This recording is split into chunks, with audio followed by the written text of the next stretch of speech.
तली हनुवाड़ी। अध्याय 3। इस अध्याय का टाइटल है काल के जाल में चिरंजीवी हनुमान। जब बाबा मातंग, पूर्वा और अन्य दो मातंग पुरुष शहद इकट्ठा कर रहे थे, ठीक उसी समय एक अन्य स्थान पर 6 मातंग महिलाएं ईंधन के लिए लकड़ियां चुन रही थीं, क्योंकि वहां उनका उस दिन के लिए यही निर्धारित कार्य था। उनमें से एक लड़की उर्मी थी, जिसकी उम्र 20 साल से 1-2 साल ऊपर होगी। बचपन से ही उर्मी को दौरे आने की समस्या थी। उस दिन भी जब वह अन्य 5 मातंग महिलाओं के साथ लकड़ी चुनने गई, तो उसे दौरा आ गया। उसके जबड़े जकड़ गए और उसका शरीर थरथराने और झटके खाने लगा। कुछ देर के लिए उसकी याददाश्त चली गई और वह अजीब व्यवहार करने लगी। हर बार की तरह उसे दौरा आने से पहले ही अंदाजा हो गया था कि उसे दौरा आने वाला था। उसने पहले ही अपने साथ कई अन्य महिलाओं को सचेत कर दिया था और अपने आप को एक सुरक्षित स्थान पर पहुंचा लिया था, ताकि उसे दौरे से कोई चोट न पहुंचे। दौरा समाप्त होने के बाद वह थकान के कारण एक पेड़ के नीचे लेट गई। अन्य महिलाएं लकड़ियां चुनने लगीं। जिस समय उसे दौरा आया, हनुमान जी उसके पास आ गए थे। अश्विन, जो स्वास्थ्य के जुड़वां देवता हैं, वे वहां पर हनुमान जी से पहले ही पहुंच गए थे। उन्होंने हनुमान जी को प्रणाम किया और कहा, हे सर्वशक्तिमान हनुमान, हम जानते हैं कि मातंग आपको बहुत प्रिय हैं और आप उनको किसी समस्या से ग्रस्त नहीं देख सकते, लेकिन उर्मी के रोग में उसकी सहायता करने में हम असमर्थ हैं। अपनी पूरा ज्ञान प्रयोग करने के पश्चात भी हम इसके दौरे ठीक नहीं कर पाए। धूप अच्छे से खिली हुई थी। सूर्य का प्रकाश पेड़ की पत्तियों से छनकर उर्मी के चेहरे पर पड़ रहा था। हनुमान जी ने उसकी तरफ देखा और फिर अश्विनों को बोले, हे जुड़वा देवों, हाँ, मातंग मुझे अति प्रिय है। मैं उर्मी को इसी समय स्वस्थ करना चाहता हूं, किंतु उर्मी को ठीक करने के लिए आपको इसका इतिहास जानना जरूरी है। आपको इसके पिछले जन्म के बारे में जानना आवश्यक है। अपनी आंखें बंद करो, मैं आपको इसकी आत्मा की पिछले जन्म की यात्रा का दर्शन कराता हूं। अश्विन देवों ने अपनी आंखें बंद की तो उन्हें यह दिखाई दिया। उर्मी अपने पिछले जन्म में एक छोटे से गांव में एक किसान की पत्नी थी। एक बार जंगल से कुछ वानर रास्ता भूल गए और उस गांव में आ गए। गांव के बच्चे और बेकार लोगों ने वानरों पर पत्थर फेंकना शुरू कर दिया। एक छत से दूसरी, दूसरी से तीसरी, इस तरह बच्चों और बेकारों का टोला वानरों का पीछा करने लगा। यहां तक कि उन्होंने पास के खेतों में भी वानरों को चैन से नहीं बैठने दिया। 3 दिन तक यही सिलसिला चलता रहा और 3 दिन तक वानरों को कुछ खाने को नहीं मिला। वे दिन में यहां से वहां जान बचाकर भागते और रात को कहीं छुपकर बैठ जाते। चौथे दिन वे बहुत ही थके और परेशान थे। दोपहर हो चुकी थी, लेकिन उन्हें न तो खाने को कुछ मिला, न ही शांति से कहीं बैठने का अवसर मिला। वे उस किसान की पत्नी के घर की छत पर पहुंचे। यह घर गांव की सीमा पर एकांत में था और चारों ओर से बाकी गांव से हटकर था। उस छत पर वानरों ने तुलनात्मक रूप से अपने आप को अधिक सुरक्षित महसूस किया। लेकिन इससे पहले कि वे उस छत पर सुख की सांस लेते, उन्हें वहां पर किसी के होने का एहसास हुआ। किसान का 9 साल का बेटा लकड़ी की सीढ़ी के सबसे ऊपरी पायदान पर कुछ इस तरह खड़ा हुआ था कि सिर्फ उसका सिर मुंडेर से ऊपर निकला हुआ था और वह कौतूहल से छत पर बैठे वानरों को देख रहा था। जब वानरों ने उसको देखा, तो उसको वहां से डराकर भगाने के लिए सारे वानर एक साथ दांत निकालकर चीखे। बच्चा डर गया और सीढ़ी से उसकी पकड़ छूट गई। वह नीचे गिर गया और सीधे जमीन पर टकराया। गिरते ही वह अचेत हो गया। गांव के हकीम को बुलाया गया। बच्चे का पिता यानी किसान भी खेतों से दौड़ा दौड़ा घर पहुंचा। हकीम ने अपना इलाज शुरू किया, लेकिन बच्चे की हालत गंभीर थी। जब ग्रामवासियों को पता चला कि वानरों के कारण एक बच्चा घायल हो गया है, तो वे वानरों को मारने के लिए हाथ में लाठियां लेकर बड़ी संख्या में इकट्ठे हो गए। वानर उस छत से भाग खड़े हुए और गांव वालों ने उनको जान से मारने के इरादे से पीछा करना शुरू किया। वानर बुरी तरह पिट गए, किंतु वे भागते रहे। छिपने के लिए उन्हें कोई स्थान नजर नहीं आ रहा था। कुछ घंटे बाद वे उसी किसान की छत पर वापस आ गए, क्योंकि वही एक घर था जिसकी छत अन्य किसी घर के साथ नहीं जुड़ी हुई थी। जब भीड़ छत पर चढ़ने के लिए किसान के घर आई, तो किसान की पत्नी ने उनको वहां से चले जाने को कहा। उसने उनमें से किसी को भी ऊपर नहीं चढ़ने दिया। उसने सबको वहां से यह कहकर चले जाने की प्रार्थना की कि उसका बेटा जिंदगी और मौत के बीच जूझ रहा है। जो बच्चे उसकी छत पर पत्थर फेंक रहे थे, वह उन पर चिल्लाई। वह तब तक अपने घर के दरवाजे से नहीं हिली जब तक कि उस भीड़ का आखिरी व्यक्ति भी वहां से नहीं चला गया। हकीम ने गर्म पानी मांगा। वह अंदर गई और गर्म पानी चूल्हे पर रख दिया। उसकी छठी इंद्री संकेत दे रही थी कि कुछ गलत होने वाला है, लेकिन वह अपने आप को विश्वास दिला रही थी कि उसके बच्चे को केवल हल्की सी चोट लगी है और वह जल्द ही ठीक हो जाएगा। जब पानी गर्म हो गया, तो वह हकीम के पास एक गिलास पानी ले आई। हकीम बच्चे के हाथ रगड़ रहा था। वह भूल गया कि उसने गर्म पानी क्यों मंगवाया था। उसे खुद नहीं पता था कि वह क्या कर रहा है। वह सिर्फ दिखावा कर रहा था कि वह जो कुछ कर रहा है, उसे उसका पूरा ज्ञान है। बच्चे को कोई बाहरी चोट नहीं लगी थी। चोट मस्तिष्क के अंदर लगी थी। किसान और उसकी पत्नी को हकीम पर पूरा विश्वास था। पत्नी गर्म पानी देकर रसोई में आ गई। अपने आप को यह विश्वास दिलाने के लिए कि सब कुछ पहले जैसा ही है और अपने डर को दबाने के लिए वह रसोई में कुछ काम ढूंढने लगी। वह खाना पहले ही बना चुकी थी। कोई काम बाकी नहीं था। उसके मन में एक विचार आया। उसने कुछ खाना और खेतों में से लाए कुछ ताजे फल लिए। वह सीढ़ी से ऊपर चढ़ी और खाना तथा फल वानरों के लिए छत पर फेंक दिए। उस क्षण श्री हनुमान जी किसी जंगल में ध्यान कर रहे थे। हर क्षण हजारों लोग वानरों को भोजन खिलाते हैं, लेकिन जब किसान की पत्नी ने वानरों को भोजन दिया, तो हनुमान जी को सूचना घंटी बजती सुनाई दी। वे तुरंत ध्यान की मुद्रा से उठे और समय के देवता काल को बुलाया। जब काल हाजिर हुए, तो हनुमान जी ने पूछा, काल, मैं अपने प्रभु के चरणों के ध्यान में मग्न था कि तभी मुझे एक सूचना घंटी सुनाई दी। ऐसी घंटी तब सुनाई देती है जब कोई भक्त कड़ी तपस्या करता है। मुझे बताइए कि अभी अभी मुझे प्रसन्न करने के लिए कड़ा तप किसने किया। मैं अपने प्रभु के ध्यान में मग्न था, अतः मैं नहीं देख पाया।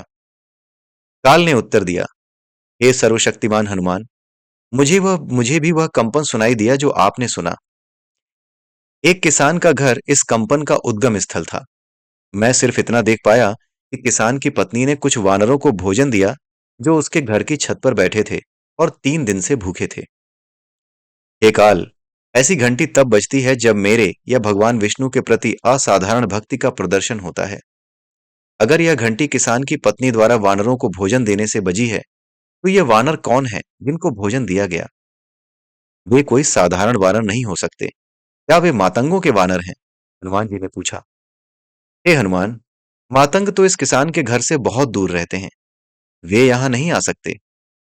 मुझे तो वे साधारण वानर ही लगते हैं, अन्यथा वे जंगल का रास्ता कैसे भूलते? मैं किसान की पत्नी द्वारा इन वानरों को फल खिलाने के कार्य में कुछ असाधारण नहीं देखता। मैं आपको यह घटना फिर से दिखाता हूं, आप स्वयं देख लीजिए। काल चूंकि समय के देव हैं, उन्होंने उस घटना को हनुमान जी को फिर से ज्यों का त्यों दिखा दिया। किसान के घर हुई घटना को देखने के बाद हनुमान जी बोले, हे काल, वानर साधारण हैं, लेकिन किसान की पत्नी द्वारा किया गया कार्य असाधारण है। जब कोई स्त्री अपनी रसोई में जाती है, तब वह अपने परिवार के बारे में यह सोचती है कि सबने खाना खाया या नहीं। जब किसान की पत्नी अपनी रसोई में गई, तब उसे अपनी छत पर बैठे वानरों का भी विचार आया। अर्थात उसने वानरों को केवल इसलिए अपने परिवार का सदस्य समझा क्योंकि वे उसकी छत पर बैठे थे। उसने वानरों को भोजन शुद्ध प्रेम की पवित्र भावना के साथ दिया। वह आपकी परम भक्त लगती है हनुमान जी, काल ने टिप्पणी की। वह मेरी पूजा नहीं करती क्योंकि उसके गांव में यह भ्रांति फैली हुई है कि महिलाओं को मेरी पूजा नहीं करनी चाहिए। वह इस भ्रांति में विश्वास नहीं करती, किंतु उसे गांव की परंपराओं का निर्वाह करना पड़ता है। वह मेरी पूजा भले न करती हो, लेकिन वह बहुत ही सत्कर्मी स्त्री है। उसका हर कार्य एक परम भक्त द्वारा किए जाने वाले कार्यों जैसा ही है। हे काल, जब वह किसी कठिनाई में आएगी, तब वह मेरी पूजा नहीं करेगी। अतः मुझे पता नहीं चलेगा कि वह कठिनाई में है। मैं आपको यह उत्तरदायित्व देता हूं कि जब भी यह स्त्री कठिनाई में हो, आप मुझे सूचित करें ताकि मैं इसकी रक्षा कर सकूं। इस जीव के भविष्य में क्या आने वाला है, यह काल को भली भांति पता है। काल ने किसान के बच्चे के भविष्य की गणना की और बोले, हे हनुमान जी, यह स्त्री इसको आपकी आवश्यकता इसी समय है। उसका बच्चा बेहोश है और जैसा कि मैं साफ देख सकता हूं, ठीक 6 घंटे और 30 मिनट में उसकी मृत्यु हो जाएगी। केवल आप ही इतने शक्तिशाली हैं कि मृत्यु को हराकर इस बच्चे के जीवन की रक्षा कर सकें। हनुमान जी ने जैसे ही यह सुना, वे वहां से ओझल हो गए और तुरंत किसान के घर पहुंचे। सेतु की टिप्पणी। रामायण काल में हनुमान जी पवन वेग से उड़ते थे, लेकिन जब उन्हें चिरंजीवी होने का वरदान मिला, तब वे समय के बंधन से मुक्त हो गए। अब वे असीम गति से चलते हैं, अर्थात उन्हें एक स्थान से दूसरे स्थान पर पहुंचने में बिल्कुल भी समय नहीं लगता, चाहे दूरी लाखों मील की हो या 1 मील की। गांव के मानकों के अनुसार किसान का घर अच्छे से बना हुआ था। बच्चा बरामदे में पड़ी खाट पर लिटा रखा था। हकीम और बच्चे का पिता उसके पास बैठे हुए उसकी मूर्छा तोड़ने का प्रयास कर रहे थे। किसान की पत्नी चिंता में घर के एक कोने से दूसरे कोने में आ जा रही थी। हनुमान जी ने मनुष्य की नजर से बच्चे को देखा। बच्चे के शरीर पर कहीं भी चोट दिखाई नहीं दी, कहीं से भी खून नहीं निकला था। शायद चोट मस्तिष्क के अंदर लगी थी। हनुमान जी ने स्वास्थ्य के जुड़वा देवों अश्विन को बुलाया। अन्य देवों की तरह अश्विन भी जीवों के लिए अदृश्य हैं। नश्वर संसार की कोई भी वस्तु वे भेद सकते हैं। उदाहरण के तौर पर वे एक पक्की दीवार को बिना तोड़े उसके अंदर से गुजर सकते हैं। मस्तिष्क की सर्जरी करने के लिए उनको मस्तिष्क को कहीं से काटने की जरूरत नहीं पड़ती। उनके औजार बिना काटे मस्तिष्क के अंदर घुस सकते हैं। उन्होंने बच्चे के मस्तिष्क की सर्जरी की, लेकिन बच्चे को होश नहीं आया। अश्विन बोले, हे हनुमान, मस्तिष्क में एक चोट लगी थी जिसे हमने ठीक कर दिया है। अब बच्चे का शरीर और मस्तिष्क पूरी तरह ठीक है, फिर भी यह होश में नहीं आया है। हमें लगता है कि यह बच्चा अब होश में नहीं आ सकता, क्योंकि इसकी चेतना अगले जन्म की ओर प्रस्थान कर चुकी है। अब इसकी चेतना को इस शरीर में लाना संभव नहीं है। अब इसकी चेतना दूसरा शरीर ही धारण करेगी। हनुमान जी ने अश्विनों को धन्यवाद दिया और उन्हें जाने की आज्ञा दी। अगर किसी के शरीर से खून बह गया हो, तो हो सकता है कि वह मरेगा। अगर कोई किसी खतरनाक अवस्था में हो, तो कहा जा सकता है कि वह मरेगा। लेकिन जैसा कि अश्विनों ने घोषित किया था, बच्चे का शरीर तथा मस्तिष्क दोनों स्वस्थ थे।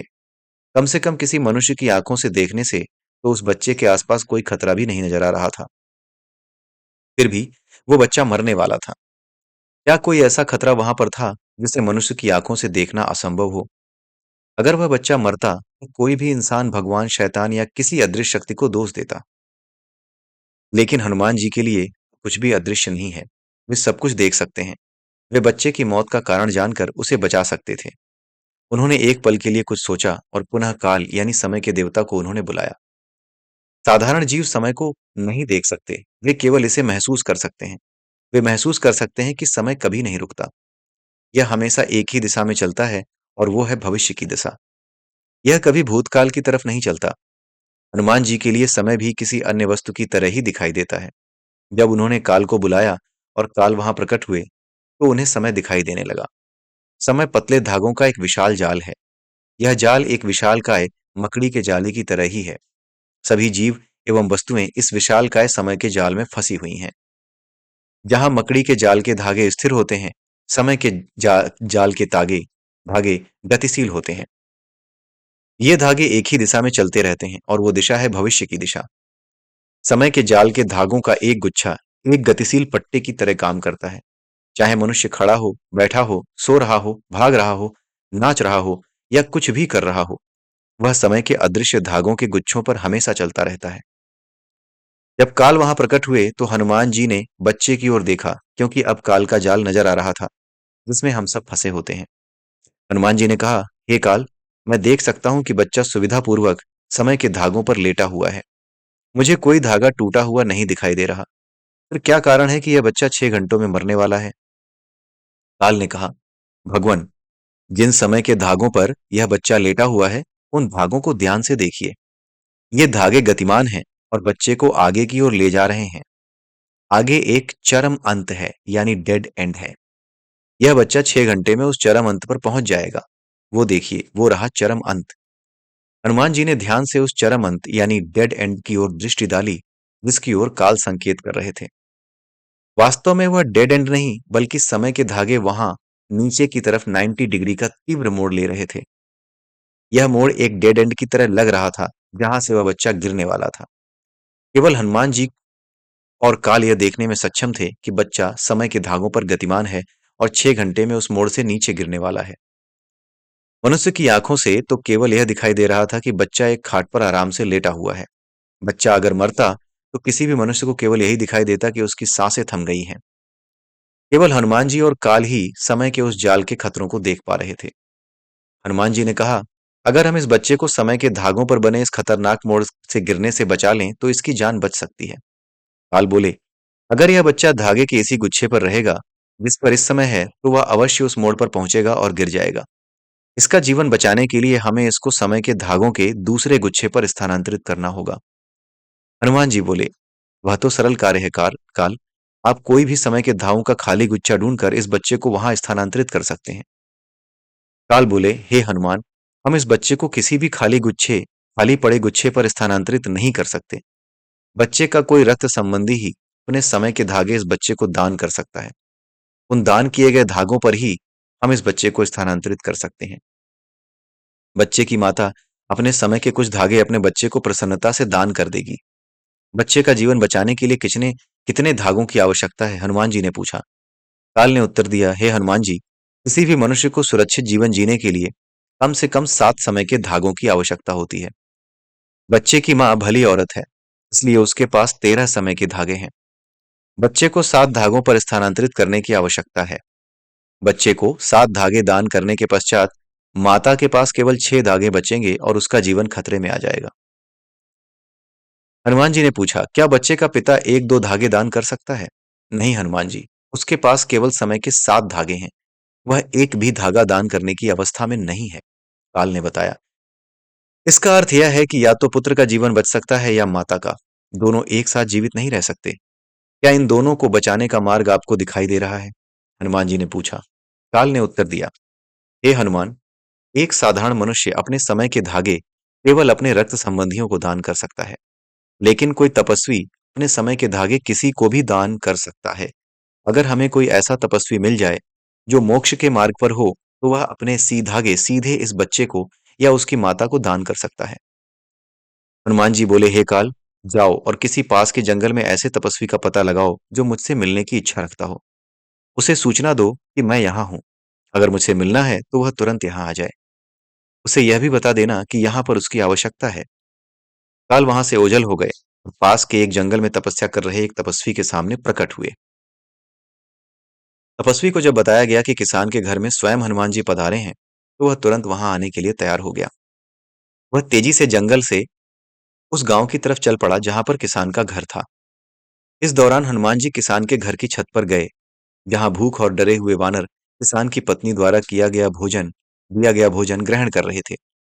वे वानरों के सामने वानर के रूप में ही प्रकट हुए। वानरों ने तुरंत उनको पहचान लिया।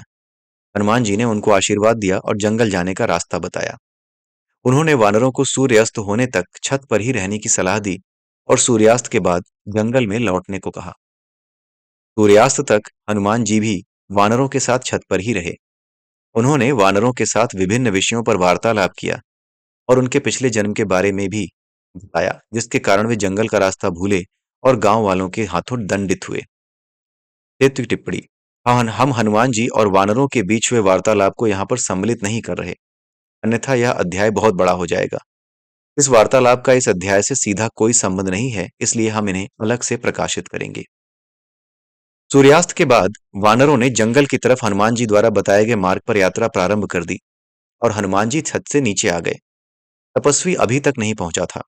बच्चे के जीवन के आखिरी 10 मिनट बचे थे। हनुमान जी ने काल को बुलाया और पूछा, हे काल, तपस्वी कहाँ है? अगर वह यहाँ 10 मिनट के अंदर नहीं पहुंचे तो बच्चा मर जाएगा। काल ने उत्तर दिया, हनुमान जी, तपस्वी जितना तेज आ सकता है इधर आ रहा है, लेकिन उसे 30 मिनट के करीब समय और लगेगा। जब तक तपस्वी नहीं आता, हमें बच्चे को बचाने के लिए कोई दूसरा रास्ता ढूंढना पड़ेगा। अगर अभी के लिए बच्चे की माता अपने समय के 7 धागे बच्चे को दान कर दे, तो उसकी जान बच जाएगी। उसके बाद यह माता तपस्वी के आने तक अपने बचे 6 धागों से जीवन जी लेगी। तपस्वी के आने के बाद अपना एक धागा इस माता को देकर इसके जीवन को खतरे से बाहर निकाल देगा। हनुमान जी ने बच्चे और उसकी माता की तरफ देखा। माता अपने बच्चे के पास ही बैठी हुई थी। हनुमान जी बोले, काल, माता यह प्रार्थना कर रही है कि उसकी जान ले ली जाए, लेकिन बच्चे की जान बचा ली जाए। इसका अर्थ है कि वह अपने समय के धागे अपने बच्चे को दान करने के लिए तैयार है। आप उसके साथ धागे लेकर बच्चे को उन पर स्थानांतरित कर दीजिए। यह आपके लिए कठिन कार्य नहीं है। काल ने बच्चे की माता की तरफ देखा और बोले, हे हनुमान जी, उस समय के धागे के गुच्छे को देखिए जिस पर यह माता विराजमान है। वह अपने 13 के 13 धागों को कसकर पकड़े हुए है। उसे 7 धागों को ढीला छोड़ना होगा। मैं बलपूर्वक उसके धागे नहीं खींचूंगा। अगर उसकी प्रार्थना सच्ची है और वह सच में ही अपना जीवन अपने पुत्र के लिए न्यौछावर करना चाहती है, तो मुझे समझ में नहीं आता उसने अपने सभी धागों को इतना कसकर क्यों पकड़ा हुआ है। इससे तो यही पता चलता है कि उसे अपने बच्चे से ज्यादा अपनी जान प्रिय है। नहीं काल, ऐसा नहीं है, हनुमान जी ने कहा। वह अपने बच्चे से बहुत प्रेम करती है। वह प्रेम से अपना जीवन अपने पुत्र का जीवन बचाने के लिए न्यौछावर कर सकती है। समस्या है उसका अपने पुत्र के प्रति लगाव। प्रेम और लगाव दो अलग अलग चीजें हैं। जहां प्रेम मनुष्य को मुक्ति की ओर ले जाता है, वहीं लगाव केवल भय पैदा करता है। इसी लगाव से जन्मे भय का परिणाम है कि वह अपने सभी धागों को कसकर पकड़े हुए है। तो उसे लगाव का त्याग करना होगा हनुमान जी। तभी उसकी अपने धागों से पकड़ ढीली पड़ेगी और तभी मैं उसके धागे उसके बच्चे को दे पाऊंगा। समय तेजी से निकल रहा था। अब केवल 4 मिनट बचे थे। वह बच्चा 4 मिनट में मृत्यु को प्राप्त होने वाला था। हनुमान जी ने कुछ सोचा और पवन देव यानी हवा के देवता को बुलाया। जब पवन देव प्रकट हुए तो हनुमान जी ने कहा, हे पवन देव, मैं आपसे आग्रह करता हूं कि आप इस बच्चे के शरीर का तुरंत त्याग कर दें। पवन देव यह सुनकर चकित हुए। उन्होंने अपने हाथ जोड़े और बोले, हे सर्वशक्तिमान हनुमान, आप सभी भक्तों के रक्षक हैं। आप मुझे इस बच्चे के शरीर का त्याग करने के लिए क्यों कह रहे हैं? जैसे ही मैं इसके शरीर का त्याग करूंगा, वह मर जाएगा। उसके जीवन में जो 4 मिनट बचे हुए हैं, उन 4 मिनट में तो कम से कम उसको जीने दें। उसके बाद जैसा उसके भाग्य में लिखा है, मैं उसके शरीर को छोड़ दूंगा। आप मुझे अभी उसको छोड़ने के लिए क्यों कह रहे हैं? हनुमान जी बोले, हे पवन देव, चर्चा के लिए समय नहीं है। आप कृपया तुरंत इस बच्चे की देह का त्याग कर दीजिए। पवन देव ने उसी समय उस बच्चे की देह का त्याग कर दिया। फलस्वरूप बच्चे की सांस रुक गई। हकीम ने उसे मरा घोषित कर दिया। बच्चे का पिता रोने लगा। माता अविश्वास से सुन्न हो गई। किसान के रोने की आवाज सुनकर पड़ोसी उसके घर में दौड़े चले आए। किसान की पत्नी लगभग 3 मिनट तक अविश्वास में सुन्न रही। चौथे मिनट में वह फूट पड़ी। जब उसके मन मस्तिष्क में यह विश्वास हो गया कि उसका बच्चा मर गया है, उसकी सभी आशाएं और आशाओं से जन्मे सभी भय खत्म हो गए। परिणाम स्वरूप उसका अपने समय के धागों से पकड़ ढीली हो गई। हनुमान जी ने काल की तरफ इशारा किया। काल तुरंत हरकत में आए और बच्चे की माता के समय के 7 धागों को बच्चे की तरफ ले गए। इस तरह बच्चा उन 7 धागों पर स्थानांतरित हो गया और वह पुनर्जीवित हो गया। दुख की चीखें खुशी में तब्दील हो गईं। हनुमान जी ने सुख की सांस ली। काल और पवन देव ने हनुमान जी की बुद्धिमत्ता को प्रणाम किया। भगवान विष्णु बैकुंठ से मुस्कुराए। हनुमान जी ने अपने भगवान विष्णु श्री राम जी को वहीं से प्रणाम किया। लेकिन कार्य अभी पूरा नहीं हुआ था। किसान की पत्नी का जीवन अभी भी खतरे में था, क्योंकि अपने जीवन के 7 धागे अपने पुत्र को दान करने के पश्चात उसके पास केवल 6 धागे बचे थे। वह उस समय किसी बीमारी के लक्षण तो नहीं महसूस कर रही थी, किंतु अवश्य 7 धागे न होने के कारण उसके पास अंदरूनी अथवा बाहरी कोई भी संकट किसी भी समय आ सकता था। काल ने हनुमान जी को भरोसा दिलाया, हे हनुमान जी, मैं इस महिला का भविष्य देख सकता हूँ। इसके साथ अगले 3 घंटे तक तो कुछ भी बुरा घटित नहीं होगा। तब तक वह तपस्वी आकर अपने समय का एक धागा इसे दान कर देगा। हे काल, वह तपस्वी इस समय कहाँ है? क्या वह गांव में प्रवेश कर चुका है? उसे यहाँ पहुंचने में और कितना समय लगेगा? हनुमान जी ने काल से पूछा। वह नजदीक ही है हनुमान जी। उसे यहाँ पहुंचने में 20 मिनट और लगेंगे। काल ने सूचना दी। जब वह तपस्वी इस घर में पहुंचेगा, तपस्वी और इस बच्चे की माता एक दूसरे के नजदीक होंगे, किंतु इनके बीच समय के धागों का आदान प्रदान हो, इसके लिए यह आवश्यक है कि तपस्वी और इसकी आत्मा की माता की आत्माएं भी नजदीक आए। उसमें क्या समस्या है काल? आप इतना चिंता में क्यों हैं? जब वह तपस्वी यहाँ आएगा, वह खाना मांगेगा। किसान की पत्नी भली औरत है। वह तपस्वी की सेवा करेगी। तपस्वी खुश होकर इसे कोई वरदान देना चाहेंगे। उस समय उनकी आत्माएं पास आ जाएंगी। उस क्षण आप उनके बीच समय के धागों का आदान प्रदान कर देना। हनुमान जी बोले, हे हनुमान जी, यह गांव अज्ञानी, निराशावादी और स्वयं को अत्यंत ज्ञानी मानने वाले दंभी लोगों का गांव है। इस घर में इतने सारे स्त्री पुरुष इकट्ठा हैं। मुझे भय है कि तपस्वी के आते ही उनके बारे में इधर उधर की मूर्खतापूर्ण बातें करना शुरू कर देंगे। तपस्वी तो क्रोधित नहीं होंगे, लेकिन इन स्त्री पुरुषों की बातों से उस बच्चे की माता के मन में अवश्य शंकाएं पैदा हो जाएंगी और शायद वह पूर्ण समर्पण भाव के साथ तपस्वी की सेवा नहीं कर पाएगी। परिणाम स्वरूप उसकी आत्मा तपस्वी की आत्मा के नजदीक नहीं आ पाएगी और मैं उनके बीच समय के धागों का आदान प्रदान नहीं कर पाऊंगा। काल ने अपना भय जाहिर किया। हनुमान जी मुस्कुराए, हे काल, मैं इस महिला के घर आया हूं तो यह तो पक्का है कि यह महिला साधारण नहीं है। यह भली औरत केवल अपनी आत्मा की आवाज सुनती है। वह इन इकट्ठा इकट्ठा हुए स्त्री पुरुषों की अज्ञान भरी बातों पर ध्यान नहीं देगी। वह तपस्वी की सेवा पूर्ण समर्पण के साथ करेगी। आप इस बारे में निश्चिंत रहें। तपस्वी किसान के घर कुछ मिनट बाद पहुंच गया। जैसा कि काल चिंता जाहिर कर रहे थे, किसान के घर इकट्ठे हुए पड़ोसियों ने तपस्वी के बारे में इधर उधर की बातें शुरू कर दी। तपस्वी घर में प्रवेश कर गए और भोजन की इच्छा जाहिर की। उनकी आंखें उस घर में हनुमान जी को ढूंढ रही थीं। जैसे ही उन्होंने भोजन की इच्छा जाहिर की, उन दंभी अज्ञानियों के समूह ने एक आवाज लगाई, सूर्य अस्त हो चुका है। असली तपस्वी सूर्यास्त के पश्चात भिक्षा नहीं मांगते। लगता है तुम असली तपस्वी नहीं हो। जैसे ही तपस्वी हनुमान जी को ढूंढते हुए थोड़ा और अंदर आए, उन दंभी अज्ञानी लोगों में से किसी ने कहा, असली तपस्वी जंगल की पत्तियां खाकर गुजारा करते हैं और तुम यहाँ स्वादिष्ट भोजन करने आए हो। तुम्हारी जिह्वा तुम्हारे वश में नहीं है। तुम कैसे तपस्वी हो? तपस्वी ने उन अज्ञानी स्त्री पुरुषों की मूर्खतापूर्ण बातों पर ध्यान नहीं दिया। उन्होंने फिर से खाने की इच्छा जाहिर की और घर में थोड़ा और अंदर आ गए। अंततः उन्होंने घर के आंगन में हनुमान जी खड़े दिखाई दिए। वहां पर उपस्थित अज्ञानी भीड़ को हनुमान जी के उपस्थित होने का तनिक भी आभास नहीं था। तपस्वी आंगन में आए और हनुमान जी को साष्टांग प्रणाम किया। तब भीड़ ने तपस्वी को आंगन में पसरते देखा तो एक ने कहा, अरे ओ बुरे तांत्रिक, यहाँ पर इसके सामने पसर रहे हो। यहाँ कोई नहीं है। यहाँ पर अपनी कौन सी गंदी तंत्र विद्या का प्रयोग कर रहे हो? निकल जाओ इस घर से। हनुमान जी ने तपस्वी को आशीर्वाद दिया और बोले, उठो तपस्वी, मैं प्रसन्न हूं। ये अज्ञानी लोगों का झुंड जो बातें कर रहा है, उस पर ध्यान मत दो। इन स्वार्थी मनुष्यों के मन में ऐसे दंभी विचार ही उपजते हैं। किंतु किसान की पत्नी भली औरत है। जाओ और उसे अपनी आत्मा को उसकी आत्मा से जोड़ने का अवसर प्रदान करो, ताकि काल आपके समय के कुछ धागे उसे प्रदान कर सकें। किसान और उसकी पत्नी बरामदे में बच्चे के समीप बैठे थे। पत्नी गर्म पानी का गिलास अपने हाथ में थामे हुए थी, जिसमें से बच्चा पानी की घूंट भर रहा था। हकीम ने बच्चे को गर्म पानी पिलाने को कहा था। वे पड़ोसियों से घिरे हुए थे। तपस्वी सीधे बरामदे में गए और किसान की पत्नी से बोले, हे भली औरत, तुम इस घर की मालकिन लगती हो। मैं घुमक्कड़ तपस्वी हूँ और इस समय पास के जंगल में ठहरा हुआ हूँ। कृपया मुझे खाने के लिए कुछ दे दे, उसके बाद मैं जंगल में वापस चला जाऊंगा। किसान की पत्नी ने खड़े होकर तपस्वी को प्रणाम किया। वह बोली, बाबा, मैं इस घर की मालकिन नहीं हूं। मैं भी आपकी ही तरह घुमक्कड़ हूं। मेरी आत्मा एक जन्म से दूसरे जन्म तक चलती जा रही है और इस जन्म में मेरा ठिकाना यह घर है। मैं इस घर की मालकिन कैसे हो सकती हूँ? यह घर तो मेरी आत्मा की यात्रा में एक ठिकाना मात्र है। तपस्वी जी उस गृहस्थ महिला के मुख से ज्ञान के ऐसे शब्द सुनकर बहुत प्रसन्न हुए।